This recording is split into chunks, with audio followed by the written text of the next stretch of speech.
ఈ 44వ కీర్తన భాగంలో ఉన్న 26 వచనాల సారాంశాన్ని మనం ధ్యానించబోతూ ఉన్నాం. ఇది కోరాహు కుమారులు కీర్తనగా మనం చూస్తున్నాం. కోరాహు కుమారులు వారు పొందుకున్న ఆత్మీయ అనుభవంలోంచి ఈ కీర్తన రాశారు. ఈ కీర్తన ముఖ్యోద్దేశం ఏమిటంటే, లోకములో ప్రతి మానవుడు కూడా దేవుని కృపచేతనే ఆశీర్వదించబడుతూ ఉన్నాడని, అయితే దేవుని కృప క్రీస్తు పూర్వం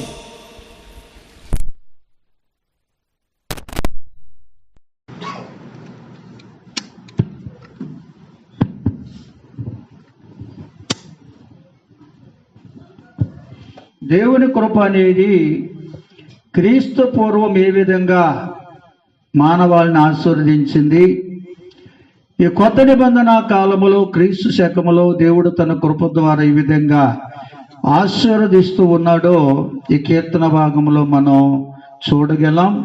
ఎందుకంటే ఇది ప్రవచనాత్మకమైన కీర్తన. ఈ కీర్తన భాగములో దేవుని కృప కొరకు చాలా విస్తారంగా రాయబడింది, చాలా లోతుగా తెలియచేయబడింది. క్రీస్తు పూర్వం దేవుని కృప ప్రతి మానవునికి కూడా లోకాశీర్వాదాలు అనుగ్రహించినట్లుగా మనం చూస్తున్నాం. ఎందుకంటే లోకంలో ఎవరైనా దీవించబడ్డారు అంటే కారణం దేవుని కృప ద్వారా మాత్రమే. ఆ యొక్క క్రీస్తు పూర్వం దేవుడిచ్చిన మానవాళికి ఇచ్చిన దేవుని కృప లోకాశీర్వాదాలతో నింపింది. అనగా లోకాశీర్వాదాలతో మానవులను దీవించినట్లుగా మనం చూడగలం ప్రియులారా. అయితే క్రీస్తు శకములో దేవుడు క్రీస్తు యేసు ద్వారా కృపను అనుగ్రహిస్తూ ఉన్నాడు. క్రీస్తు యేసు ద్వారా అనుగ్రహించబడిన దేవుని కృపలో ఇహలోక పరలోక ఆశీర్వాదాలు ఇమిడి ఉన్నాయి. ఇహలోక పరలోక ఆశీర్వాదాలు పొందాలంటే క్రీస్తు యేసు కృపను పొందుకోవాలి. క్రీస్తు పూర్వం మానవులు ఏ విధంగా భక్తి చేసినా దేవుడు కనికరించి తన కృప ద్వారా లోకాశీర్వాదాలు మానవాళికి అనుగ్రహించినట్లుగా మనం చూడగలం ప్రియులారా. గమనించాలి, యెషయా గ్రంథములో ఈ మాటలు రాయబడ్డాయి. క్రీస్తు పూర్వం దేవుడు తన కృప ద్వారా మానవుల్ని ఏ విధంగా ఆశీర్వదించాడు, వారు చేసే భక్తి జీవితం ఏంటో మనం చూద్దాం. ఎందుకంటే క్రీస్తు పూర్వం ప్రతి మానవుడు కూడా దేవునికి దూరముగా ఉన్నాడు. దేవునికి దూరముగా ఉన్న మానవుడు దేవుణ్ణి ఏ విధంగా సేవించాలో తెలియక సేవించినట్లుగా మనం చూస్తున్నాం. ఎందుకంటే క్రీస్తు పూర్వం కూడా ఎంతో భక్తి జరిగింది. ఆ భక్తి అంతా కూడా ఎలాగుండేదంటే దేవునికి దూరముగా ఉండి భక్తి చేసేవారండి. ఎందుకంటే పాపం అనేది దేవునికి మానవులకు అడ్డుగోడగా ఉండిపోయింది.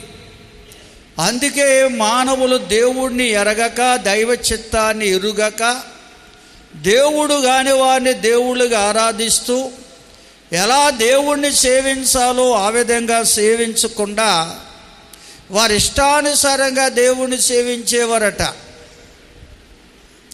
అందుకే వారు దేవునికి దూరముగా ఉండి దేవుణ్ణి సేవించిన వారు అని బైబిల్ గ్రంథం చెప్తుంది.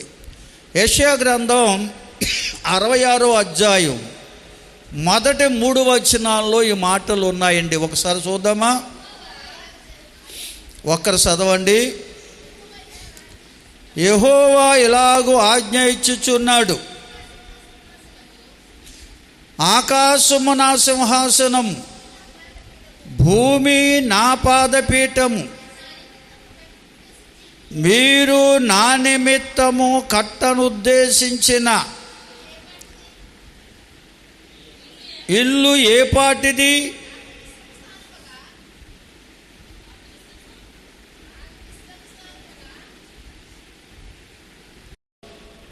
దేవుణ్ణి ఎరగని బిడ్డలు, అనగా దేవునికి దూరముగా ఉండి దేవుణ్ణి సేవించిన వారట దేవుడు కొరకు ఒక ఇల్లును కట్టేవారట అండి. అనగా ఒక నివాస స్థలం, ఇల్లు అనగా నివాస స్థలం, దేవుడు నివసించడానికి ఒక ఇల్లును కట్టేవారట.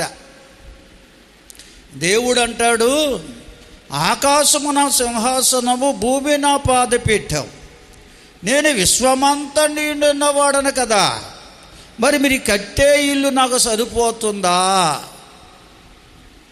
కనుక ప్రియులారా గమనించాలి, దేవుడు కోరేది మానవ హృదయాన్ని.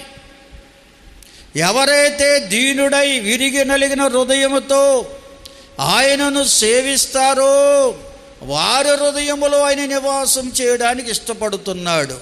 అందుకే బైబిల్లో ఉంది, మనమే ఆయన ఇల్లు అని రాయబడి ఉంది. అందరూ స్తోత్రం చెల్లించండి. దేవుడు ఆదిలో మానవుని తన రూపములో తన పోలికలో సృజించుకున్నది తన కొరకే. అయితే దేవుడు ఆది మానవుడు చేసిన ఆధ్యాత్మిక్రమము ద్వారా వాడిలో ప్రవేశించిన చెడుతనం అనే పాపం ద్వారా దేవునికి దూరమైపోయారు మానవులు. దేవునికి స్తోత్రం. చూడండి, లోకములు ఎన్నో పాటలు రాస్తున్నారు, లోక సంబంధం పాటలు. ఎక్కడో దూరమున నిలిచి ఉన్నావు, ఎక్కడ మా తలరాతలో రాస్తున్నావని చాలామంది లోక సంబంధ కవీశ్వరులు పాటలు రాశారు. ఎంతోమంది దాన్ని గానం చేశారు. ఎందుకు అలా రాశారంటే వారు దేవునికి దూరంగా ఉన్నారు కనుక, దైవ చిత్తం ఏంటో వారికి తెలియదు కనుక, దేవుడే మానవుని హృదయాన్ని ఇల్లుగా నివాస స్థలముగా కోరుకుంటున్నాడనే సంగతి వారికి తెలియక, దేవుడు దూరముగా ఉన్నాడని మాత్రం వారికి తెలుసు. ఎందుకు దూరముగా ఉన్నాడో వారికి తెలియదు. కానీ అందుకే ఆ రకంగా పాటలు రాసుకుంటూ వచ్చారండి. పాటలు రాయడమే కాదు, దేవుని కొరకు ఇల్లు కట్టడం పట్టారంట. అనగా ఒక మందిరం, ఒక గుడి కట్టడం పట్టారు. ఈ లోకములో చూడండి, ఎక్కడ చూసినా గుళ్ళు గోపురాలు వెలిసిపోతున్నాయి. అయితే నిజ దేవుని కొరకట్టే మందిరానికి ఒక పేరుంది, ప్రార్థనా మందిరం అంటాడు తప్ప దేవుని ఇల్లు అని దేవుని మందిరం అని అనకూడదు. స్తోత్రం చెల్లించండి. ఎందుకంటే దేవుడు కోరేది మానవ హృదయాన్ని.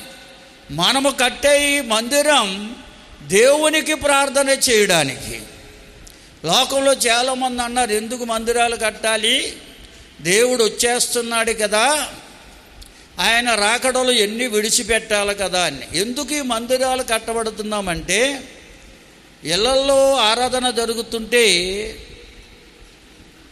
అనేకులు రావడం కష్టం, కొందరే వస్తారు. అలాగే చిన్నపాటి మందిరాలు కడితే అందులో కూడా కొందరే వస్తారు. కనుక అవి కూడా అంతమానము తరచూ ఇప్పాలి, కట్టాలి. మనం అందరికీ అనుభవాలు తెలుసు. మొట్టమొదటిగా ఈ ప్రాంతంలో మనం ఇళ్లల్లో మా ఆరాధన జరిగించుకుంటూ వచ్చాం. అలా జరిగిన శాంతారత్నం గారి గుమ్మాలు ప్రారంభించిన పరిచర్య అంచెలంచెలుగా ఆ ఇంటి దగ్గర ఈ ఇంటి దగ్గర జరిపించుకుంటూ ఇక్కడ మన సంఘ సెక్రటరీగా నెహమ్యా గారి ఇల్లు ఉండేది. ఇక్కడ మన ఆంధ్రేయ గారు కొనుక్కున్నారు, కాసు ఆంధ్రేయ గారు, అర్జునరావు గారు కొనుక్కున్నారు. అది ఆ ఇల్లు ఖాళీగా ఉంటుంటే నెహమ్యా గారి తల్లిదండ్రులు ఆ ఇంట్లో ఆరాధన పెట్టుకోమన్నారు. ఖాళీగా ఉండేది. వారేమో ఆ పేటలోకి వెళ్ళిపోయారు. ఎక్కడంటే స్థలం వచ్చింది, ఇందిరాగాంధీ హయాంలో కట్టారు పెంకటిల్లు. ఇక్కడ ఇంకా కాలనీలు అవి ఉన్నాయి. స్తోత్రం చెల్లించండి అందరూ.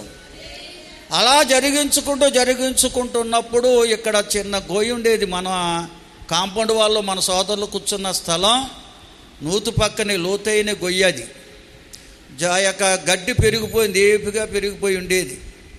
ఈ స్థలం ఏమో తరపట్ల పిలవెంకానికి వచ్చింది. ఈ స్థలం వారిది స్థలం.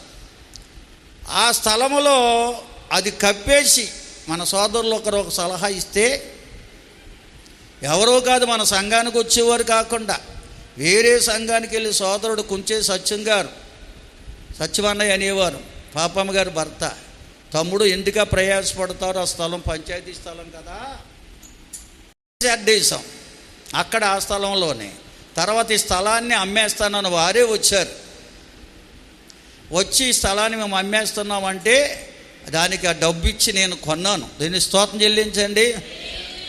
ఈ స్థలాన్ని కొని తర్వాత అంటే మన సంఘస్థులు ఎవరిని అడగకుండానే కొన్నాం ఈ స్థలం. ఈ స్థలాన్ని కప్పి మళ్ళీ నిలువుగా తాటేకు షెడ్ వేసాం. ఎంతమంది తెలుసు? తాటేకుతో సిమెంట్ స్తంభాలతో వేసాం. అప్పుడు ఈ నిలువుగా వేసాం. ఈ రీతిగా అంచెలంచెలుగా వెళ్తుంటే ప్రతి సంవత్సరం కూడా చెద్దెట్టేస్తుంటే తీసేయడం, మళ్ళీ కట్టడం, ఎన్నెన్ని ప్రయాసాలు పడ్డామో మన సంఘపేటలో తెలుసు. పడ్డవాళ్ళు వాళ్ళే. స్తోత్రం చెల్లించండి. చివరికి దేవుని మహాకృపను బట్టి రీతిగా బిల్డింగ్ కట్టగలిగాం. ఇది సంవత్సరం తీయవలసిన అవసరం ఉందా? ప్రయాస తక్కువ. అందుకనే ఈ రీతిగా మందిని కట్టవలసి వచ్చింది. కానీ లేకపోతే ఆ ఇంటి దగ్గరే జరిగించేవాళ్ళం. ఆ నలుగురే ఉండేవారు. స్తోత్రం చెల్లించండి అందరూ. ఎప్పుడైతే ఈ మందిరం కట్టబడిందో అప్పుడు తాటేక షెడ్లు ఉన్నప్పుడు అనేవారంట మన చర్చకు వచ్చేవారిని, ఎందుక పూర్పాకలోకి వెళ్తారో ఈ బిల్డింగ్లోకి రావచ్చు కదా అనేవారంట మన ఊరు జనం. ఎప్పుడైతే ఈ బిల్డింగ్ దేవుడు ఇచ్చాడో అప్పుడు మన దేవుడు అనేక మంది నడిపించడం పట్టాడు. స్తోత్రం చెల్లించండి. అంటే లోకంలో కూడా మనకి చూడడానికి ఇంపుగా ఉండాలి, కూర్చుని ఆరాధించడానికి మన ఆత్మకు ఆహ్లాదకరమైన స్థలంగా ఉండాలి ఆరాధన మందిరం. అందుకని దేవుడు అంచెలంచెలకు ఇలాగా డెవలప్ చేస్తూ, మరి టైల్స్ వేస్తాం అనుకోలేదు. మన సంఘ బిడ్డలను దేవుడు ప్రేరేపించి టైల్స్ వేయించారు. ఎంత గొప్ప మందిరాన్ని కట్టడం, ఇన్ని అమరికలు ఏర్పాటు చేసి ఎన్ని ఎందుకొరకంటే దేవుని మందిరములో ఆరాధిస్తున్నప్పుడు మన ఆత్మ దేవుళ్ళో ఆనందించాలంటే ఆ పరిసర ప్రాంతం చాలా పరిశుభ్రంగా ఉండాలి. దేవుని స్తోత్రం. మరి ఇంట్లో ఏర్పాటు చేస్తున్నామనుకో, నేను ఒక చోటకి అలాగే 6 దినాల్లో ఒక 30 సంవత్సరాలు అంటే 28 సంవత్సరాల క్రితం ఒక చోటకి కోవటానికి వాక్యం చెప్పడానికి వెళ్ళాను నేను. వేరే పాస్టర్ గారు మేము వెళ్తే వాళ్ళు గుమ్మాలు పెట్టేవారు. పాపం ఆ పాస్టర్ గారు మనలాగే ఆ గుమ్మాల్లో ఏమున్నాయో తెలుసు. కనుక దీనికి ప్రార్థనా మందిరం అని పేరండి. అంతేగాని అక్కడక్కడ ఇది గుళ్ళు కట్టి గోపురాలు కట్టి అది వేరే సంగతి. దేవుడు ఫోటో పెట్టేసి ఆ దేవుని విగ్రహాలు పెట్టేసి అది గుడి అంటే. ఇది కేవలం ఆ గుడి దేవుడు కోరుకోవట్లేదండి, ప్రార్థనా మందిరం కావాలి. పూర్వకాలంలో కూడా క్రీస్తు పూర్వం కూడా సమాజ మందిరాలు ఉండేవి. దేవునికి స్తోత్రం. సమాజముగా కూడి దేవుని సేవించడానికి. అంతేకాదట, గుళ్ళు గోపురాలు కట్టడమే కాకుండా దేవుని కొరకు ఎడ్లను, గొర్రెలను, మేకలను వధించేవారట. ధూపదీప నైవేద్యాలు పెట్టేవారట. ఇదంతా కూడా ఎందుకని చేసేవారంటే దైవ చిత్తం తెలియక, దేవునికి దూరముగా ఉన్నారు కనుక, దైవ చిత్తం ఏంటో తెలియక, దేవుని ఎలాగ ఆరాధించాలో తెలియక చేసిన పనులట. దేవునికి స్తోత్రం. అందుకే అక్కడ రాయబడింది, ఎద్దును వధించువాడు ఏంటమ్మా?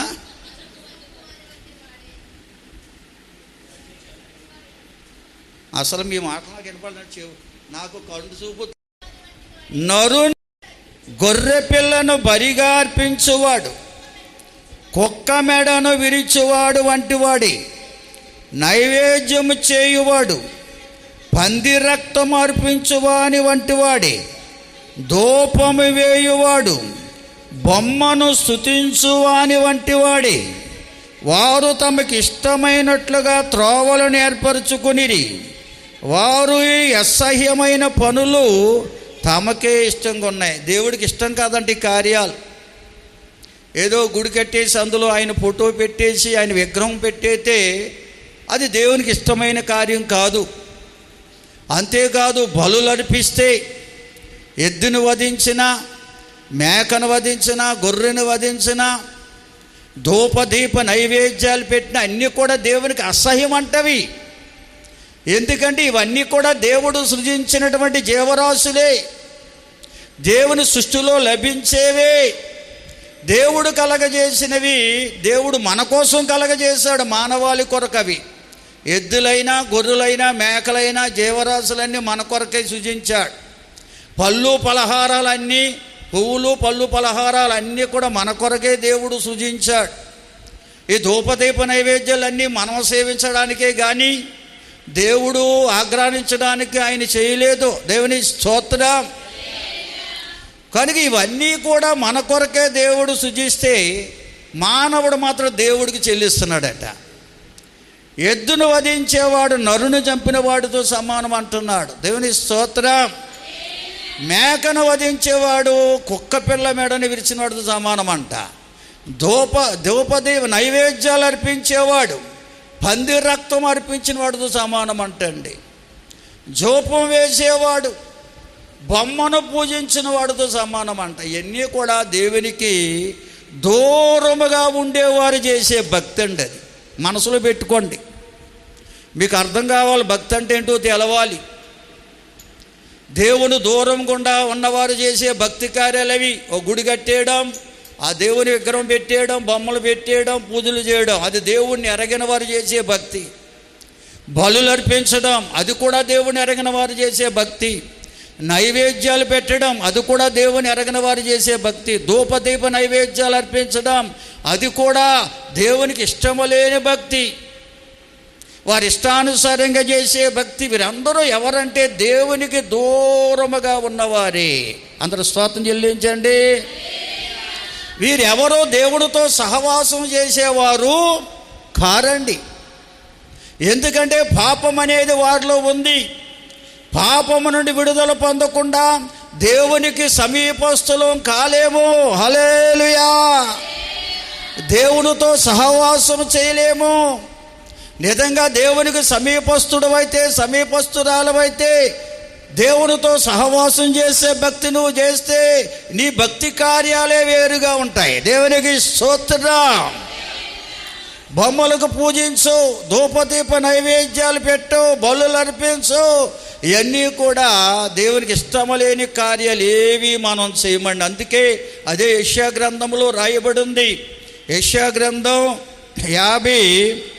51వ అధ్యాయములు ఉంటుంది చూడండి. ఆ మాటలు దేవునికి ఇష్టమైన భక్తి ఏంటో రాశాడు అక్కడ. దేవునికి సమీపస్తులు చేసే భక్తి చేయబోయే దానిని ముందుగానే ప్రవక్త యెషయా ద్వారా దేవుడు తెలియపరిచాడు. అక్కడ 51వ అధ్యాయం 11, 12 వచనాలు చదవండి.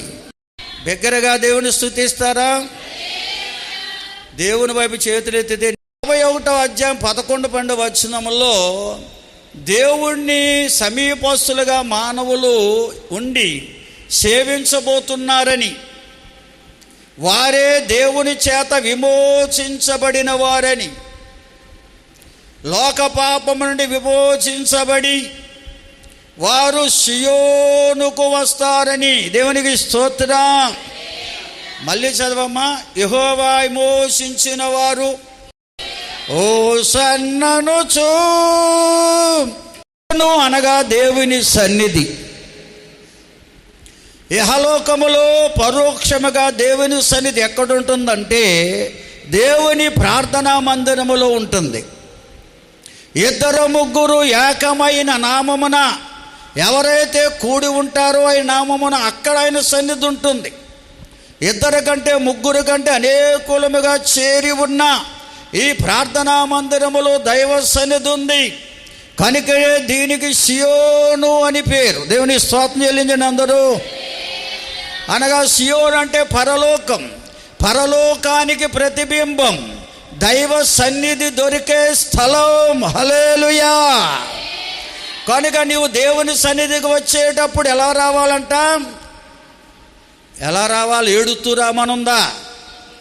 ఈదులో మంట రామనుందా?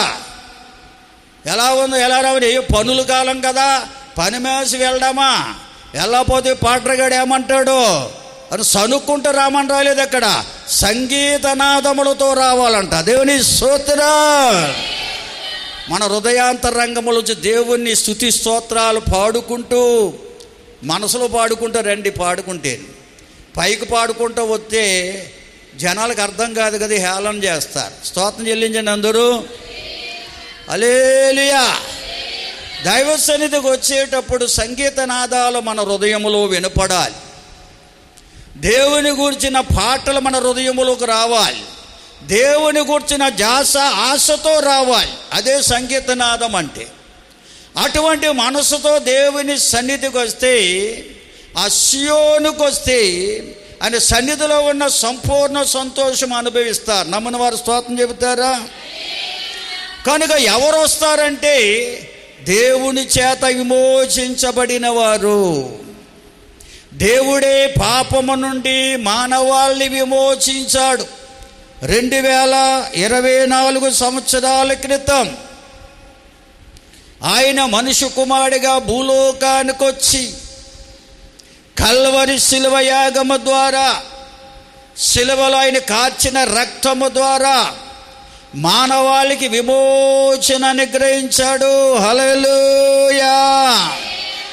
అందుకే హెబ్రీ పత్రిక 1వ అధ్యాయం 1 నుంచి 4 వచనాలు చదివితే, పూర్వకాలము నుండి నానా సమయాల్లో నానా రీతిలుగా ప్రవక్తల ద్వారా కూడా మన పితరులతో మాట్లాడిన దేవుడు ఈ దినముల అంతమందు కుమారుని ద్వారా మాట్లాడుతున్నాడు అంటాడు. హల్లెలూయా. ఆ కుమారుడు ఎవడంటే ఆయన ద్వారా సమస్త సృష్టికి కారణభూతుడు ఆయన. ఆయన ద్వారానే ప్రపంచాలు నియమించబడ్డాయి. నోటి మాట ద్వారా సృష్టిని చేసిన దేవుడు సృష్టికర్త. హల్లెలూయా. ఆయనే అందరికీ కుమారుడిగా, అద్వితీయ కుమారుడిగా భూలోకానికి వచ్చి సమస్త మానవాళికి పాప విమోచన దయచేశాడు కల్వరి శిలువ యాగము ద్వారా. దేవుని స్తోత్రం. ఎవరైతే ఆయన రక్తములో కడగబడి పాప విమోచన పొందుకుంటారో వారి నోట సంగీత సునాదం ఉంటుందటండి. సంగీత సునాదం. దేవుని మందిరానికి సంతోషముతో వస్తారు. హృదయానందముతో సంతోషముతో దేవుని మందిరానికి వస్తూ దేవుని గూర్చిన ధ్యాస వారిలో ఉంటుంది. హల్లెలూయా. ఎటువంటి నిరుత్సాహం అనేది ఉండదు. ఎందుకంటే ఆయన సన్నిధిలో సంపూర్ణ సంతోషం ఉందని వారికి తెలుసు. స్తోత్రం చెబుదామా? హల్లెలూయా. హల్లెలూయా. అందుకే రోమాపత్రిక 3:23 నుంచి 26 వరకు చదివినట్లయితే ఆయన ఏమై ఉన్నాడో, ఎందుకు ఆయనను మనం నమ్ముకోవాలో రాశారండి. ఆనాడు భక్తులు గుళ్ళు కట్టినా, గోపురాలు కట్టినా, విగ్రహారాధన చేసిన, బలులర్పించిన, ధూపదీప నైవేద్యాలు చెల్లిస్తూ దేవునికి ఇష్టమలేని భక్తి చేసిన ఆయన కృప ద్వారా వారిని లోకాశీర్వాదాలతో నింపాడండి. ఎందుకంటే కృపామయుడు. ఇర్మియా గ్రంథంలో చెప్తాడు, జ్ఞాని తన జ్ఞానమును బట్టియు, సూర్యుడు తన శౌర్యాన్ని బట్టియు, ఐశ్వర్యము తన ఐశ్వర్యం బట్టి అతిశయించక భూమి మీద కృప చూపుచు నీతి న్యాయములు జరిగించుచున్నవాడు నేనేనని ఎరిగి ఎవరైతే నాలో అతిశయిస్తారో వారిలో నేను ఆనందిస్తుంటానన్నాడు. హల్లెలూయా. కనుక జ్ఞానం ఇచ్చేవాడు ఆయనే, బలం ఇచ్చేవాడు ఆయనే, ఐశ్వర్య ఘనతలు ఇచ్చేవాడు ఆయనే. ఆనాడు కూడా ఇచ్చాడు. ఎందుకంటే వారు దేవునికి ఇష్టమైన భక్తి చేయకపోయినా, పాప విమోచన పొందకపోయినా, దేవునికి దూరస్తులుగా ఉండి బలులర్పించినా, ధూపదీప నైవేద్యాలు పెట్టినా, దేవునికి ఇష్టం లేని భక్తి ఎంత చేసినా కానీ దేవుడు కనికరించి ఆయన కృపనిచ్చి లోకాశీర్వాదాలు వారికి ఎన్నో ఇచ్చాడు. ఎన్నో రీతిలుగా వారిని కాపాడుతూ వచ్చాడు. కానీ ఈ క్రీస్తు శకములో ప్రభు అయిన క్రీస్తు యేసు ఇచ్చే కృప ద్వారా ఈ లోకాశీర్వాదాలే కాదు, పరలోకాశీర్వాదాలు కూడా అనుగ్రహిస్తున్నాడు. హల్లెలూయా. ఎందుకంటే దేవునికి దూరస్తులుగా ఉండి దేవునికి ఇష్టమలేని భక్తి చేస్తూ నువ్వు ఎంతకాలం భక్తి చేసినా ఈ లోకాశీర్వాదాలు దొరుకుతాయి, కానీ పరలోకాశీర్వాదాలు నీకు దొరకవు. పరలోకాశీర్వాదాలు కూడా అనుభవించాలంటే క్రీస్తు యేసు కృపను పొందుకోవాలి. క్రీస్తు యేసు కృపలో ఇహలోక పరలోక ఆశీర్వాదాలు ఉన్నాయి. దేవునికి స్తోత్రం. క్రీస్తు యేసు కృపయే మన నీతిమంతులుగా తీర్చేది, నిత్య రాజ్యానికి చేర్చేది, లోక పాపం నుండి విడిపించి దేవునికి ఇష్టమైన భక్తి చేసేవారుగా మనల్ని మార్చేది క్రీస్తు యేసులో ఉన్న కృపయే. దేవునికి స్తోత్రం. ఎందుకంటే ఆయన మన కొరకు, మన పాపముల కొరకు ప్రాణం పెట్టిన దేవుడు.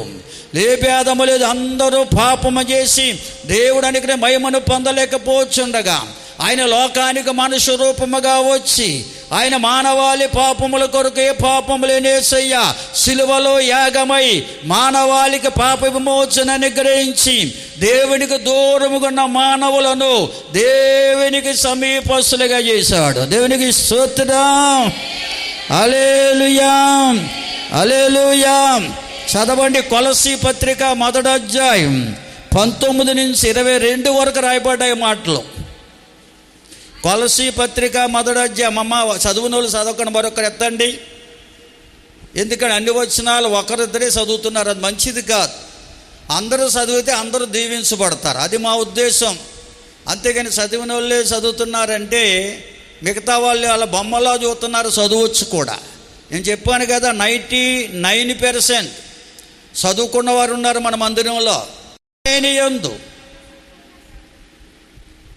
సర్వ సంపూర్ణత, కొంచెం సౌండ్ పెంచాలి, నివసింపవలనని ఆయన శిలువ రక్తము చేత సంధి చేసి ఆయన ద్వారా సమస్తమును, అవి భూలోకమందున్నవేనను పరలోకమందున్నవేనను, వాటన్నిటినీ ఆయన ద్వారా తనతో సమాధానపరుచుకొనవలెనని తండ్రి అభిష్టమాయను. మరియు గత కాలమందు దేవునికి దూరస్తులను మీ దుష్క్రియల వలన మీ మనసులో విరోధ భావము గలవారై ఉండిన మిమ్మును కూడా తన సన్నిధిని పరిశుద్ధులుగాను, నిర్దోషులుగాను, నిరపరాధులుగాను నిలవేటుటకు ఆయన మాంసయుక్తమైన దేహమందు మరణము వలన మిమ్మును సమాధానపరచెను. పునాది మీద కట్టబడిన వారై స్థిరముగా ఉండి మీరు విన్నట్టు ఆకాశము క్రింద ఉన్న సమస్త సృష్టికి ప్రకటించబడినట్టు ఈ సువార్త వలన కలుగు నిరీక్షణ నుండి తొలగిపోక విశ్వాసమందు నిలిచియున్న ఎడల ఇది మీకు కలుగును. అందరూ స్తోత్రం చెబుదామా? ఎందుకంటే దేవుని అభిష్టం ఏంటంటే పరలోకమందున్నవి, భూలోకమందున్నవి సమస్తాన్ని కూడా ఆయనతో సమాధానపరుచుకోవాలని దేవుని అభిష్టం. అందుకనే గతకాలములో దేవునికి దూరస్తులైన మనల్ని కూడా ఆయనకి సమీపస్తులుగా చేసుకోవడానికి ఆయనే భూలోకానికి వచ్చి తన మాంసయుక్తమైన దేహమందు మరణము పొందుట వల్ల మనల్ని పరిశుద్ధులుగాను, నిర్దోషులుగాను, నిరపరాధులుగాను చేయుటకు ఆయన కలవరి సిలువలో యాగమయ్యారు. దేవునికి స్తోత్రం.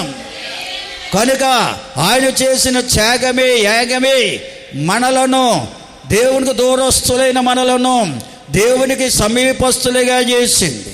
క్రీస్తు యేసు శిలువ యాగము ద్వారా మనము దేవునికి దూరస్తులైన మనం దేవునికి సమీపస్తులయ్యాం. కనుక మనం దేవునితో సహవాసం చేయాలంటే ప్రభువైన యేసుక్రీస్తునందు విశ్వాసం ఉంచాలి. విశ్వాసం అనే పునాది మీద మనం కట్టబడాలి. ప్రభువైన యేసుక్రీస్తే ఆ పునాది రాయి.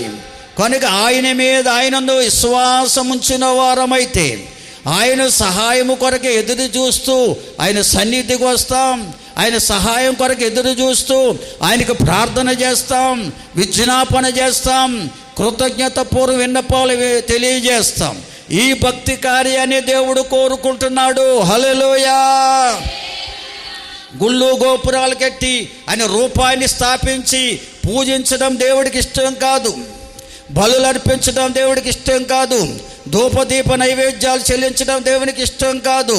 ఆ ప్రభు అయిన యేసుక్రీస్తునందు విశ్వాసం ఉంచి ఆయన సహాయం కొరకు కనిపెట్టడమే, ఆయనకు ప్రార్థించడమే, ఆయనకు విజ్ఞాపనం చేయడమే, ఆయనకు కృతజ్ఞతాపూర్వకంగా విన్నపాలు విన్నవించడమే దేవునికి ఇష్టమైన భక్తి. హల్లెలూయా.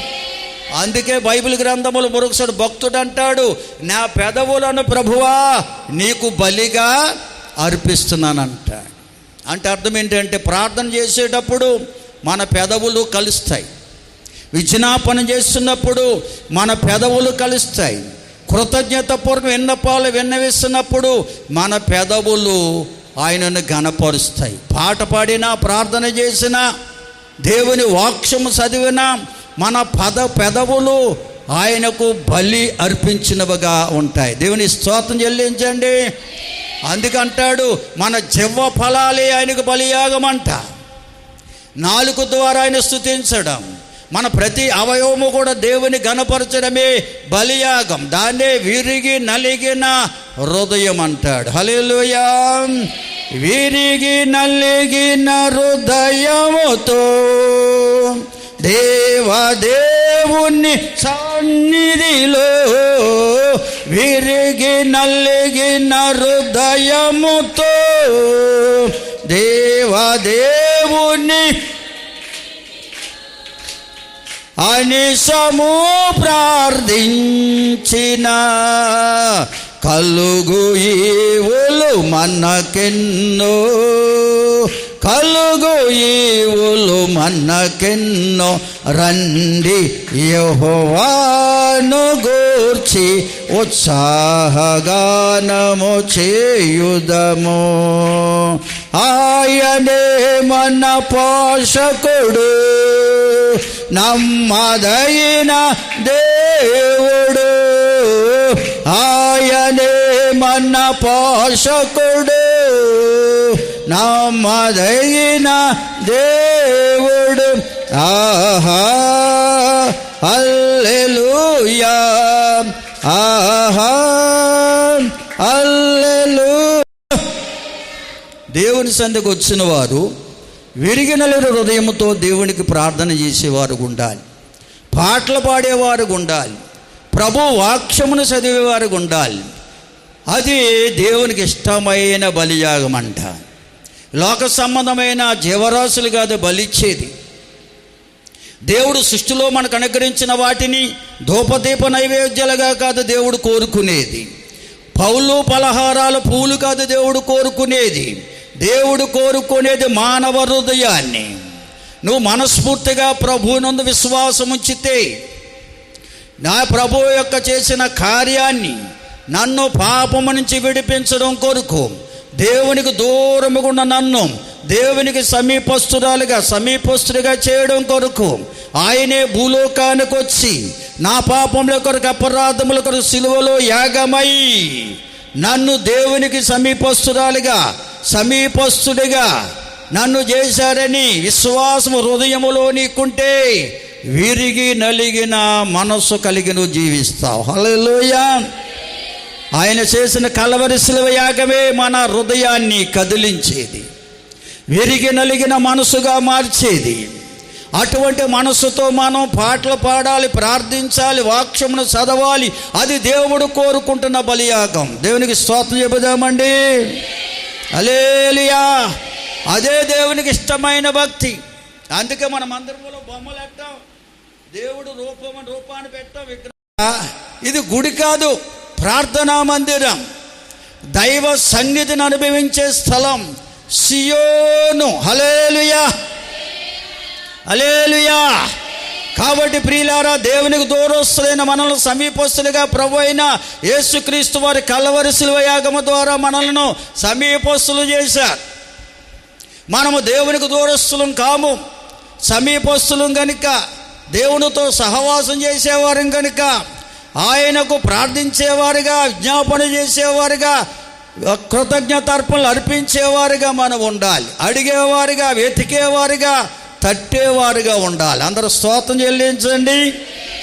ఆ అనుభవాన్ని ఎప్పుడైతే మనం కలిగి ఉంటామో ఆయన ఆత్మను మనకిచ్చి ఆయన ఈ లోకములో మనం నడిపిస్తాడండి. దేవుని స్తోత్రం చెబుదామండి. పాట పాడినంతరా నడిపించాడు, నడిపిస్తాడు నా దేవుడు అని పాట పాడినంతరా నడిపించాడు. ఈ అనుభవం నీలోకి నాలోకి మనలోకి రావాలి. అప్పుడే దేవుడు మనల్ని నడిపిస్తాడు. స్తోత్రం చెల్లిందాం అందరం. హల్లెలూయా. దేవుని ఆత్మ చేత నడిపించబడితే అప్పుడప్పుడు మనం మెరవము దేవుని సన్నిధిలో, ఎల్లప్పుడూ దేవుని మందిరంలో ఉంటాం. మన మందిరములో జరిగేది శనివారం రాత్రి, ఆదివారం పగలు, నెలకొకసారి ఆల్ నైట్ ప్రేయరు, అప్పుడప్పుడు ఉపవాసం కూడా, సంవత్సరానికి ఒకసారి. ఇవే జరుగుతున్నాయి. ఇదే భారం అయిపోతుందంటే కారణం మీరు దేవుని ఆత్మ చేత నడిపించబడేవారు కాదు. మీకు ఇష్టం వచ్చినట్లుగా భక్తి చేసేవారు అంటే మీరు ఇంకా దేవునికి దూరస్తులుగానే ఉన్నారు. బాప్తిసం పొందినా కానీ మీ మనసు మారలేదు కనుక, విరిగిన హృదయం మీలో లేదు కనుక, మీరు దేవునికి దూరస్తులుగా ఉన్నారు కనుక, అందుకే మీరు శనివారం రాకపోయినా పర్లేదు అనుకుంటున్నారు, ఆదివారం వెళ్ళకపోయినా పర్లేదు అనుకుంటున్నారు. ఆ భక్తి అన్నటికీ దేవునికి ఇష్టమైనది కాదు. హల్లెలూయా. ఆదివారం ఎంత ఆనందంతో వస్తున్నావో అంతకంటే ఎక్కువ ఆనందంతో శనివారం రాత్రి సిద్ధపడుకోవడానికి రావాలి. అది పరిపూర్ణమైన భక్తి. మరి ఆ కూటమి ఎగ్గొట్టి ఈ కూటానికి వచ్చినంత దేవుడిని అంగీకరించడు. ఎందుకంటే నీ మనసు ఎరిగిన వాడు మంచి దేవుడు ఎందుకు రావట్లేదు? ఆ నీ మనసులో భావం ఏంటో దేవునికి తెలుసండి. నీ మనసులో ఉన్న భావం దేవునికి ఇష్టమైనది కాదు. నిజంగా నువ్వు దేవునికి అప్పగించుకుంటే, దేవుని ఆత్మ నిన్ను నడిపిస్తే, నువ్వు దేవుని మందిరానికి విడిచిపెట్టవు. మందిరంలో ఎప్పుడు ఆరాధన జరిగినా ఆరాధనకు అందరికంటే ముందు హాజరవుతావు. దేవునికి స్తోత్రం. అది విరిగిన హృదయం అంటే. వారినే దేవుని ఆత్మ నడిపిస్తాడు. దేవుని ఆత్మ ద్వారా నడిపించబడేవారు వారేనని పరిశుద్ధ గ్రంథం తేటగా బోధిస్తుంది ప్రియులారా. హల్లెలూయా, హల్లెలూయా. బిగ్గరగా చెప్పండి అమ్మా, మరీ బిగ్గరగా చెప్పండి. ఫిలిప్పీ పత్రిక 4వ అధ్యాయం 11 నుంచి కొన్ని మాటలు మనం చదువుకుందాం. నా బిగ్గరగా దేవుని స్తుతిస్తారా? పౌలు భక్తుడు సౌలు పౌలుగా మార్చబడిన తరువాత దేవుని ఆత్మతో నడిపించబడుతున్న దినాల్లో విరిగి నలిగిన హృదయం గలవాడు కనుక దేవుడు తన ఆత్మ ద్వారా నడిపించబడుతున్నప్పుడు ఆయనకి ఎన్నో కష్టాలు ఎదురయ్యాయంట.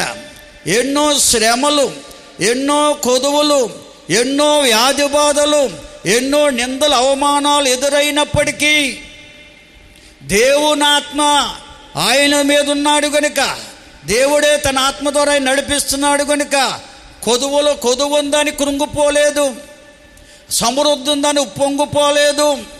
ఏ స్థితిలో ఉన్నా ఆ స్థితిలోనే సంతృష్టి కలిగి జీవిస్తున్నాడట. హల్లెలూయా. వేళ చూడండి, అన్నీ ఉంటే దేవుడు అక్కర్లేదు, ఉప్పొంగిపోతారు. నాకేంటి కొదువా, నాకు దేవుడు ఎందుకు? ఏమీ లేకపోతే కృంగిపోతాడు. అది కూడా దేవుణ్ణి దూషిస్తారండి. దేవుని మందిరానికి ఇన్ని సంవత్సరాల నుంచి వెళ్తున్నాను, దేవుడు నాకేమి ఇచ్చాడు, నా కొదువేం తీరింది, నా కుటుంబంలో కొదువులు అలాగే ఉండిపోయాయి, దేవుడు ఏం తీర్చాడని దేవుడి మీద నేరం మోపుతారు. నీ భక్తి జీవితం సరైనదైతే, నిజంగా విరిగి నలిగిన హృదయంతో ప్రభు నీ కొరకు త్యాగం చేశాడని, దేవునికి దూరస్తురాలేని నన్ను, దేవుని దూరస్తుడైన నన్ను అని కలవరి శిలువ యాగము ద్వారా ఆయనకు దేవునికి సమీపస్తుడిగా చేశాడని నిజముగా నువ్వు ఎరిగి ఉంటే, విరిగి నలిగిన హృదయముతో దైవ సన్నిధికి వస్తావు, దేవుడికి ప్రార్థిస్తావు, విజ్ఞాపన చేస్తావు, కృతజ్ఞతపూర్వకమైన విన్నపాలు దేవుడికి విన్నవించుకుంటావు. అప్పుడే దేవుని కార్యాలు కుటుంబంలో జరుగుతాయి. దేవునికి స్తోత్రం. దేవుని ఆత్మ నడిపింపు నీకు కలుగుతుంది. లేదనే విచారం ఉండదు, ఉన్నదనే గర్వం ఉండదు. లేములో ఉన్న సంతుష్టి, కలిగి ఉన్న సంతుష్టి, ఆకలిగా ఉన్న సంతుష్టి, కడుపు నిండిన సంతుష్టిగా ఉంటావు. ఎందుకంటే ఏ స్థితిలో ఉన్నా ఆ స్థితిలో సంతుష్టి కలిగి జీవిస్తావు. అది దేవుని ఆత్మ నడిపింపండి. అదే క్రీస్తు యేసు కృపను పొందుకున్న వారి అనుభవాలు. దేవుని స్తోత్రం. క్రీస్తు పూర్వం దేవుని కృప పొందుకున్నవారు కలిసి వస్తే ఉప్పొంగిపోవడం, ఏమీ లేకపోతే కృంగిపోవడం. అది వారి భక్తి. కానీ క్రీస్తు శకములో క్రీస్తు యేసునందు విశ్వాసం ఉంచితే, ప్రభువే నా కొరకు ప్రాణం పెట్టాడని, నన్ను దేవునికి సమీపస్తురాలుగా దేవునితో సహవాసం చేసేవారిగా చేశాడని విశ్వాసము నీకుంటే క్రీస్తు యేసు కృపను పొందుకుంటాం. ఆ క్రీస్తు యేసు కృపను పొందుకుంటే లేదనే విచారం కానీ, ఉన్నదనే గర్వము కానీ, ఆకలి ఉన్నప్పుడు కృంగిపోవడం, కడుపు నిండినప్పుడు పొంగిపోవడం అనేది ఉండదు. ఎందుకంటే ఏ స్థితిలో ఉన్న ఆ పరిస్థితిలో సంతుష్టి కలిగి జీవించేవారికి చేస్తారు. అందుకే పౌలు భక్తుడు అంటాడు, నన్ను బలపరచు వారి యందు నేను సమస్తమును చేయగలుగుతున్నాను. హల్లెలూయా. ఎందుకంటే ఏ స్థితిలో ఉన్నా, ఏ పరిస్థితిలో ఉన్నా దేవుడు ఆత్మస్వరూపుగా నన్ను బలపరుస్తున్నాడు. కారణం ఏమిటంటే విరిగి నలిగిన హృదయం. అదే క్రీస్తు యేసు కృప. క్రీస్తు యేసు కృప పొందుకున్న వారే విరిగి నలిగిన హృదయం గల వారిగా ఉంటారు. వారే వదక తేపడి గొర్రెల వలె ఉంటారు. దేవుని స్తోత్రం. దినదినము వధించబడేవారుగా ఉంటారు. హల్లెలూయా, హల్లెలూయా. కనుక ఈ యొక్క మాటలను బట్టి ఎంతోమంది భక్తులు ఎన్నో పాటలు రాశారండి. క్రీస్తు యేసు గొర్రెని నేను, వదక తేబడిన గొర్రెనని, దినదినము చనిపోతున్నానని. ఎన్ని పాటలండి. దేవుని స్తోత్రం చెల్లించండి అందరూ. కనుక క్రీస్తు యేసు కృప పొందుకున్న వారే వదకు తేబడిన గొర్రెలండి. మేకలు వదకెళ్తే అరుస్తాయి, వదక తీసుకెళ్తుంటాయి. మేకలను ఆ గొర్రెలను తీసుకుంటే అరవండి, అవి మౌనంగా ఉండిపోతాయి. గొర్రెకి మేక ఉన్న వ్యత్యాసం అది. దేవుని పిల్లలు గొర్రెలు లాంటి వారు. దేవుని స్తోత్రం. హల్లెలూయా. బిగ్గరగా స్తోత్రం చెప్తారా? కానీ ఇక్కడ పౌలు భక్తుడు అంటున్నాడు, సౌలు పౌలుగా మారిన తర్వాత వదకు సిద్ధమైన గొర్రెగా మారిపోయాడు. ఉన్నా లేకపోయినా సంతుష్టి కలిగి జీవిస్తున్నాడు. వ్యాధి ఉన్నా బాధ ఉన్నా ఒకరోజు దేవునికి ప్రార్థించాడు, ప్రభువా నా శరీరంలో సాతాను ఒక ముళ్ళు పెట్టింది అన్నప్పుడు దేవుడు ఒకే ఒక మాట చెప్పాడు, నా కృప నీకు చాలు. క్రీస్తు కృప అంత గొప్పదండి. దేవుని స్తోత్రం చెల్లించండి. మన శరీరంలో ప్రతి ఒక్కరికి ఏదో ఒక బలహీనత ఉంటుంది. బలహీనత లేని వారంటూ ఎవరూ లేరు. ఆ బలహీనతలో బలమునిచ్చేది క్రీస్తు యేసు కృప. మనం ఎంత బలహీనులమైనా ప్రభు మనల్ని బలపరిచి నడిపించేవాడుకున్నాడు. అందుకే పౌలు అంటాడు, నేను ఎప్పుడు బలహీనుడును అప్పుడే బలవంతుణ్ణి. దేవునికి స్తోత్రం. అందుకని మనకు వ్యాధి వచ్చినా, బాధ వచ్చినా, శ్రమ వచ్చినా వాటిని చూసి కృంగిపోకూడదు, వాటిని చూసి కలవరపడకూడదు. వాటి నుంచి విడిపించి బలపరిచి నడిపించి యేసు వైపు చూసే అనుభవం కావాలి. అప్పుడు ఆయన కృప మనకు దొరుకుతుంది. ఆ కృపే మనల్ని బలపరిచి నడిపిస్తుంది. అందరూ స్తోత్రం చెల్లిందారా? హల్లెలూయా, హల్లెలూయా. అందుకే తిమోతికి రాసిన మొదటి పత్రిక 4వ అధ్యాయం 8-9 వచనాల్లో పౌలు భక్తుడు తన ఆత్మీయ కుమారుడైన తిమోతికి చెప్తున్న మాటలండి. నిజమైన ఏమిటో అక్కడ చెప్తున్నాడు. సరే చెబుతారా? కనుక ఇక్కడ పౌలు భక్తుడు తన ఆత్మీయ కుమారుడైన తిమోతికి బోధిస్తున్నాడు. శరీర సంబంధమైన సాధకం, అది ఉద్యోగమే కావచ్చు, వ్యాపారమే కావచ్చు, వ్యవసాయమే కావచ్చు, ఏ పనైనా కావచ్చు, ఇదంతా కూడా శరీర సంబంధ సాధకం. లోకములు ఏదో ఒక పని చేయకుండా మనము బ్రతికి బట్టకట్ల మనకు ఆహారం సంపాదించుకోలేం. దేవుడే ఆదిలోనే చెప్పాడు, మీరు బ్రతుకు దినములన్నయో ముఖము చెమట కార్చి బ్రతకాలి. కనుక ఉద్యోగం చేసేవాడికి కష్టమే, వ్యవసాయం చేసేవాడికి కష్టమే, వ్యాపారం చేసేవాడికి కష్టమే, మరి దేవుని పరిచర్య చేసేవారికి ఎంతో కష్టమే. మీ అందరికంటే ఎక్కువ కష్టం దేవుని పరిచర్యలు ఉంటుంది, మీకు తెలియదు. దేవుని స్తోత్రం చెల్లించండి అందరూ. హల్లెలూయా, హల్లెలూయా. కనుక ప్రియులారా, ఈ మన లోకములో ఏ పని చేసిన శరీర సంబంధ సాధకం అన్నారు. అది కొంచెం మట్టుకే ప్రయోజనం. అయితే వ్యవసాయం చేసేవాడైనా, వ్యాపారం చేసేవాడైనా, ఉద్యోగం చేసేవాడైనా, ఏ పని చేసేవాడైనా దైవభక్తి చేసేవారు ఉండాలి. ఆ పనులు చేయొద్దని కాదు, అవి చేతుండాలి. దైవభక్తి చేయాలి. దైవభక్తి అంటే దేవుని యహలోక పరలోక ఆశీర్వాదం నింపబడిందే దైవభక్తి అంటే. దేవుని స్తోత్రం చెల్లించండి అందరూ. దైవభక్తి, దేవుని మీద ఆధారపడి చేసే భక్తి, దేవునితో సహవాసం చేసే భక్తి, దాన్నే దైవభక్తి అన్నారు. దేవుడికి దూరం ఉండే చేసే భక్తిని దైవభక్తి అనలేదండి. దాన్ని వారిని భక్తిహీనులు అని చెప్పింది బైబిల్. వారేదో భక్తి పరులు అంటున్నారు, కానీ దేవునికి దూరంగా ఉండి ఎంత ఎన్ని భక్తి కార్యాలు చేసినా అది దేవుడు అంగీకరించడం దైవభక్తి కానే కాదు. అది దేవుని దృష్టిలో భక్తిహీనత.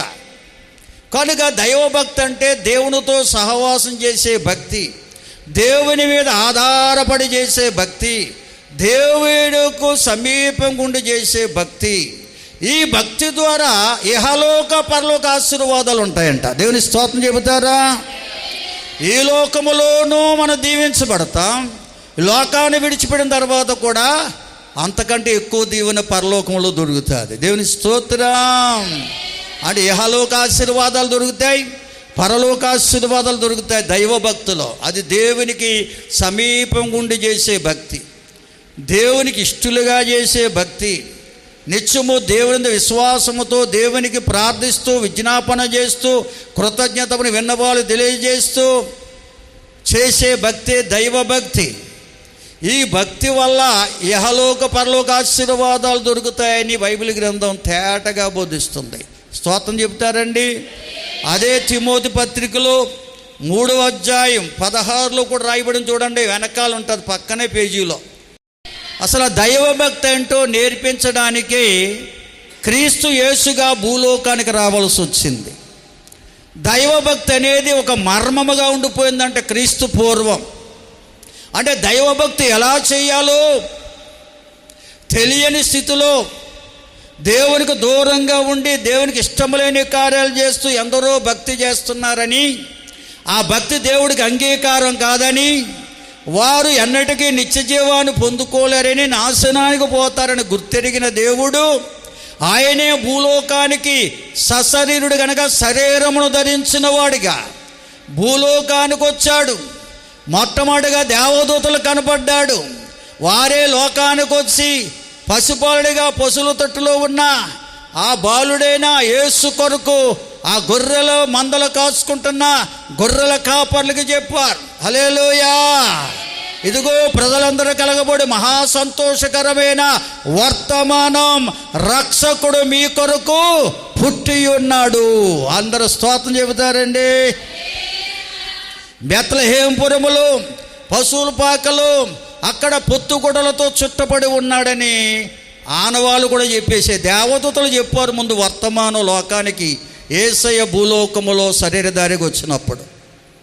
తర్వాత ఆయన శిలువ యాగము ద్వారా రక్షకుడని అందరికీ తెలిసింది. ప్రజలందరి మధ్య ఆయన రక్షణ కార్యం జరిగించాడని ప్రకటించబడింది. దేవుని స్తోత్రం. బిగ్గరగా స్తోత్రం చెబుతారా? హల్లెలూయా.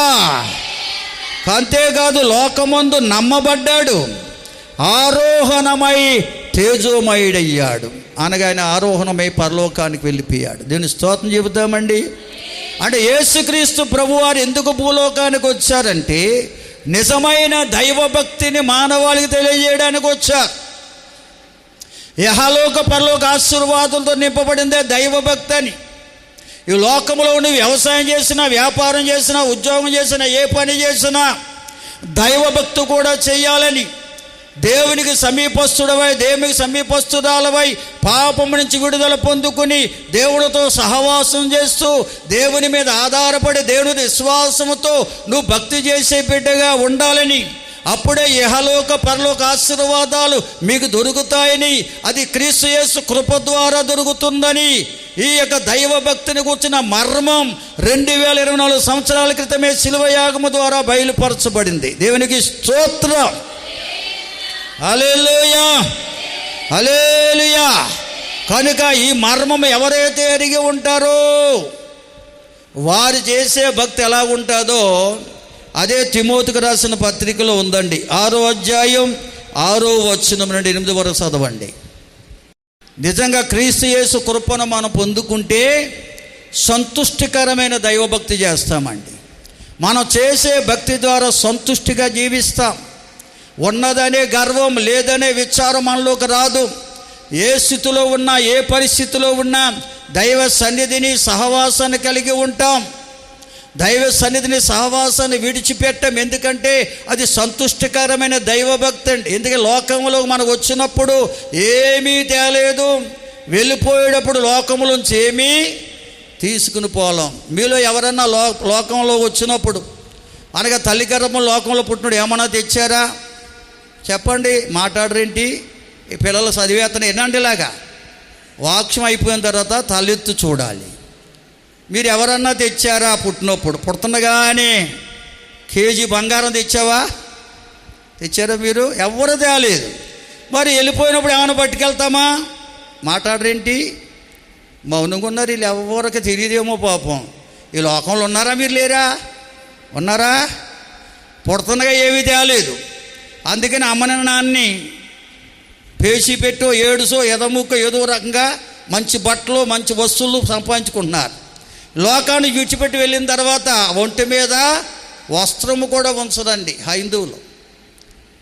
వస్త్రం కూడా మనతో రాదండి. అది మన పెట్టులో పెట్టినప్పుడు ఏం చేస్తాం? వస్త్రం వేస్తాం. వస్త్రం వేస్తారు. కాల్ చేసేటప్పుడు ఏం చేస్తారంటే వస్త్రం తీసేస్తారు. అక్కడ వస్త్రమే తీసుకెళ్తారు. కానీ ఆ యొక్క బరిల్ గ్రౌండ్కి ఆ కట్టెల మీద ఎట్టేటప్పుడు వస్త్రం తీసేస్తారు. ఎంతమంది చూసారో తెలుదు నాకు. స్తోత్రం చెల్లించండి అందరూ. అలాగే పెట్టులో పెట్టి ఎట్టుకోవాలని మాత్రం పెట్టులో ఏ వేసుకెళ్తే అవి వాటితోటి కప్పేస్తాం.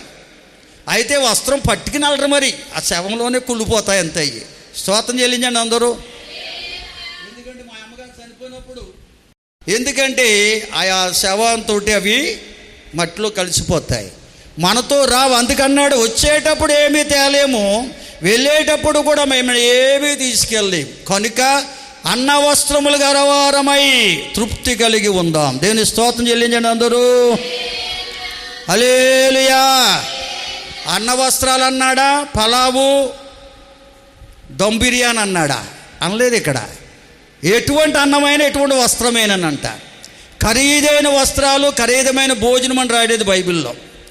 మనం తినడానికి, ఆకలి తీర్చుకోవడానికి, ఎటువంటి ఆకలిగా ఉన్నవాడికి అర్థమవుతుంది. అది ఆకలిగా ఉన్నవాడికి అర్థమవుతుంది. గెంజేసేట తినేస్తాడు. ఆకలి లేనివాడికి దమ్ బిర్యానీ కూడా అసహ్యం అనిపిస్తుంది. బాగోలేదంటాడు. అంతాడు. కడుపు నిండిన అమ్మ, కడుపు నిండి తేనె పుట్టిన తొక్కేస్తాడు ఉంది బైబిల్లో. దేవుని స్తుతించండి అందరూ. దగ్గరగా స్తోత్రం చెప్పండి అమ్మా. కనుక అన్న వస్త్రాలు గలవారమై, ఏ వస్త్రాలున్నా, ఎటువంటి వస్త్రాలున్నా, ఎటువంటి ఆహారం ఉన్నా ఆ ఆహారముతో, వస్త్రాలతో తృప్తి కలిగి జీవించాలట. అదే నిజమైన దైవభక్తి. వారే దేవునికి సమీపస్తులు, వారే దేవుని మీద ఆధారపడ్డవారు, వారే క్రీస్తు యేసు కృపను పొందుకున్నవారు. హల్లెలూయా. ఎబ్రీ పత్రిక 13:5-6 ఈ మాటలే రాశాడు. చదవ. ఎలా ఉండాలంటే ధనాపేక్ష లేని వారై, లోకమంతా ధనంపై ఆపేక్ష పెట్టుకున్నారు. దేవుని బిడ్డలమైన మనం దేవుని మీద ఆపేక్ష పెట్టుకోవాలి. దేవుని మీద ఆపేక్ష ఎప్పుడైతే మనం కలిగి ఉంటామో, మనకు కావలసిన ధనాన్ని దేవుడు మనకు వెనకాల పంపిస్తాడటండి. అనగా మన కష్టార్జితాన్ని దీవిస్తాడు. ఎందుకంటే దేవుడి కంటే ధనం గొప్పది కాదు. ధనఘనతలు ఇచ్చేవాడు దేవుడే గనుక ఐశ్వర్య ఘనతలు ఆయన సన్నిధిలో ఉన్నాయి. బుద్ధి, జ్ఞానము, సర్వసంపదలు ఆయన వద్ద ఉన్నాయి. గనుక ఆయన మీదే మన ఆపేక్ష కలిగి ఉంటే, కలిగిన వాటితో తృప్తి కలిగి ఉంటే అదే నిజమైన భక్తి. అదే క్రీస్తు యేసు కృప పొందుకున్న వారి భక్తి. అటువంటి వారినట దేవుడు ఎన్నడూ విడువడు, ఎన్నడూ ఎడబాయడు. వారికైనా సహాయం చేస్తాడు. అప్పుడు వారు ధైర్యంగా అంటారట, దేవుడు నాకు సహాయకుడు, నరమాత్రుడు నన్నేమీ చేయగలడని ధైర్యముతో ఉంటారట. దేవునికి స్తోత్రం. అటువంటి భక్తి జీవితం ప్రభువా నాకు ఇవ్వండి అని ఎవరికి వారు మోకరించండి. ప్రభువా నీ కృపతో నన్ను నింపునైనా, నీ కృపలోనే ఇహలోక పరలోక ఆశీర్వాదాలు ఉన్నాయి. సంతుష్టికరమైన జీవితం ఇచ్చేది నీ కృపే అయ్యా. నీ కృపలో ఇహలోక పరలోక దీవెనలు ఉన్నాయని నేను నమ్ముతున్నానయ్యా. నీ కృపతో నన్ను అభిషేకించండి. సకల ఆశీర్వాదాలకు కారణభూతుడైన మా పరలోకపు తండ్రి, మీకే వందనాలు, స్తోత్రాలు, స్తుతులున్నాయినా. అయ్యా ఈ దినారాధనలో మీ సన్నిధి నుంచారు, మీకు స్తోత్రం తండ్రి మీ ఉపదేశము ద్వారా మమ్మల్ని దర్శించారు, మీకు వందనాలు తండ్రి. ఇది నా ఆరాధన ద్వారా మిమ్మల్ని దర్శించినందుకు అందన్న వాక్యం ప్రతి ఒక్క హృదయాల్లో నూరంతలుగా ఫలించే కృపనివ్వండి. వినేసి విడిచిపెట్టేవారిగా కాకుండా గ్రహించే మనసులో ప్రతి బిడ్డకు మీరు దయచేయమని వేడుకుంటున్నాం. పరమ తండ్రి నీకు వందనాలయ్యా. వచ్చిన ప్రతి బిడ్డను దీవించండి, తెచ్చిన ప్రతి కానుక మీరు అంగీకరించండి. బలహీనులున్నారు, బలపరచండి. రోగులున్నారు, స్వస్థపరచండి. ప్రతి విధమైన అవసరత అక్కర నీ మహిమలో తీర్చునైనా మీకు వందనాలు. రాజమండ్రి హాస్పిటల్లో ట్రీట్మెంట్ పొందుతున్న సురేఖని జ్ఞాపకం చేసుకోండి. ఆ రోజుల బిడ్డనిచ్చి తల్లి బిడ్డ సురక్షితంగా రావడానికి కృపనివ్వండి. పరిచయం చేసిన తల్లికి భర్తకు నీ కాపుదలకు అందిస్తుంచండి. వైద్యులకు జ్ఞానమునిచ్చి తగిన సహాయం బిడ్డకు అనుగ్రహించిన ఆయన. అలాగే అనేక మంది గర్భఫలం కొరకు ఎదురు చూస్తున్నారు, గర్భాలు తెరవండి. గర్భవతులు ఉన్నారు, ఆరోగ్యాలు దయచేయండి. బాలింతలకు బలం, చిన్న బిడ్డలపై దయాకిరీటం ఉంచండి. యవనస్తులను, సండే స్కూల్ బిడ్డలను దీవించినైనా. వివాహ ప్రయత్నాలు ఉన్న వారికి మార్గాలు తెరవండి. వివాహం అయిన వైవేక జీవితాలు సుఖమయమిచ్చే తండ్రి నీకు వందనాలు. ఆయా దేశాల్లో, ఆయా రాష్ట్రాల్లో, ఆయా ప్రాంతాల్లో ఉన్న సంఘ బిడ్డలందరిపై నీ కాపుదలకు అందిస్తుంచండి. తద్వారా వారి కుటుంబాల్లో మేలు దయచేయండి. విద్యా సంవత్సరములు ఆయా తరగతులు చదువుతున్న ప్రియ బిడ్డలు ఆయా ప్రాంతాల్లో ఉంటుండగా వారిపై నీ కాపుదలకు అందిస్తుంచినైనా. అక్కడ వాతావరణం అనుకూలపరచండి. తినుచున్న ఆహార పదార్థముల ద్వారా ఆరోగ్యం ఇవ్వండి, జ్ఞానం ఇవ్వండి, నీ కాపుదల నుంచి నడిపించండి. అలాగే ఉన్నతమైన చదువులు చదువుకుని ఉద్యోగ ప్రయత్నాలు ఉన్న వారికి మార్గం తెరవండి అయ్యా. వారి జీవితాలు స్థిరపరచండి. తొలకరి పనుల్లో ఉన్న నీ బిడ్డలందరినీ జ్ఞాపకం చేసుకోండి. వారికి ఆరోగ్యాలు, శక్తి, బలమునివ్వండి అయ్యా. వారి ఫలాలను దీవించండి నాయన. వాతావరణం అనుకూలపరచు తండ్రి అయ్యా. ప్రతి కుటుంబాన్ని దర్శించునైనా. వారి కొదువులు కొరతలు తీర్చండి. కృపతో వారిని బలపరచండి. నీ సాక్షులుగా వాడుకోండి నాయన. తల్లి శాంతరత్నము గారిని ఇంకా బలపరచండి. ఇంకా సంఘములు అనేక మంది బలహీనులే, రోగులైంటుండగా ముట్టండి, బాగు చేయండి, బలపరచండి నాయన. మీకు వందనాలు. మా గ్రామములో, రాష్ట్రములో, దేశములో నాయకులను, అధికారులను, ప్రజలందరినీ దీవించండి. ఈ సంఘ సరదులు విశాలపరచండి. ఈ మందిర పనులకు సహకరిస్తున్న ప్రతి కుటుంబాన్ని దీవించండి. నీ బిడ్డల కష్టార్జితమును ఆశీర్వదించండి, బలపరచండి, సహాయం చేయండి. మీరే మహిమ పొందండి. యేసు ఉన్నత నామములో అడిగి వేడుకొనుచున్నాము తండ్రి, ఆమేన్. మన తండ్రి అయిన దేవుని ప్రేమ, కుమారుడైన యేసుక్రీస్తు వారి దివ్య కృప, పరిశుద్ధాత్మ దేవుని సన్నిధి, సమాధానము భక్తులారా మనకి, మన కుటుంబాలకును, క్రీస్తు యేసుని ప్రేమిస్తున్న సకల ప్రజలకు సదాకాలం దేవుని కృప, సమాధానం తోడుగా ఉండి నడిపించునుగాక. ఆమేన్. యేసు రక్తమే జయం, ప్రవేశు రక్తమే జయం. యేసు నామానికి సంపూర్ణ విజయం. అపవాది క్రియలు కనంత నాశనం కలుగునుగాక. ఆమేన్, ఆమేన్. అందరికి వందనాలు. ప్రభు మమ్మల్ని దీవించుగాక. ఆమేన్, ఆమేన్. సెలవు.